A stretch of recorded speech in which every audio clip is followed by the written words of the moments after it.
talk about the year Deontay Gibson has had. I think defensive line's been maybe arguably the best position group. I mean, what does he contribute to that? Well, he's had to overcome an injury. I mean, it's been another hard year for him. He missed quite a bit of time, but he's come back. He played really well a week ago, probably his best week of the year. He's a guy that's been through a lot of battles. He's done a really good job for us, not only on the field but also off the field. Really emerging as a leader, and I think as we get a month from now, 2 months from now, he's talking January. He's going to play a critical role in getting us back to a championship program. There's no doubt about that. After a loss like Saturday, a tough game like that, just what do you do as a coach to Darius to say this is done with it and move on? Well, you show him the tape. I mean, I've had to answer a lot of questions about the last play of the game, but there was about 18 to 20 other ones that cost us the game more than that. We can't make those kind of mistakes. You can't fumble the ball. You can't snap it poorly. You can't do those things. You can't be first down at the 15-yard line and punt the ball. And those are all, you can't miss field goals. Those are big critical mistakes. Those are big critical mistakes that were in our control. And then, you got to learn from it. You got to move on. You got to do too much of that. Kind of getting old. You said Keeler's out again? Yeah. Who do you anticipate sort of stepping up in that role? Yeah, same thing we did a week ago. And then some other guys hopefully playing well. You saw a lot more of Dan Vitale, probably as healthy as he's been in 3 weeks.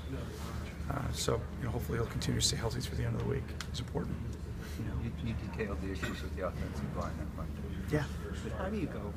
How does a unit go from performing solidly for 3.5 games? Yeah. To basically being a shitter for the last 2.5? Yeah. Well, that's being awfully nice to him. That's being really nice. Well, I think number one, it has to do with trusting yourself, and worrying about a lot of things. Some of the things that we talked a lot about as a staff is, when our O-line decides to act like they're in a chemistry class, we're not very good. And we've done way too much of that. And so that's the things that Mick and I have talked to Adam about. We talked in the offseason about simplifying things, and I really thought we did, terminology-wise and schematically.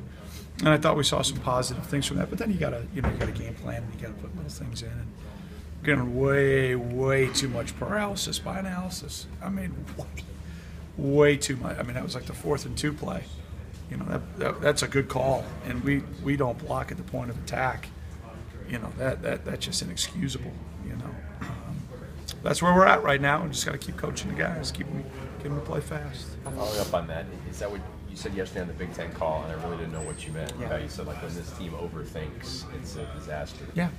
So you mean on a specific play call when they don't just do their assignment? Well, they think Well, yeah, you're worrying about, what if they do this and what if they do that? Who cares? Just go play. I mean, I don't know how many times we've said that to our offense this year.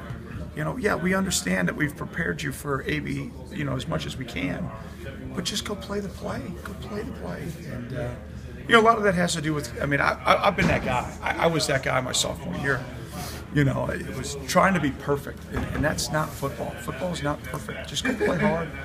I don't think, and it was the thing we talked to the guys about. I don't think we were physical. I don't think we were physical at Iowa on the offense. I don't think we were physical last week.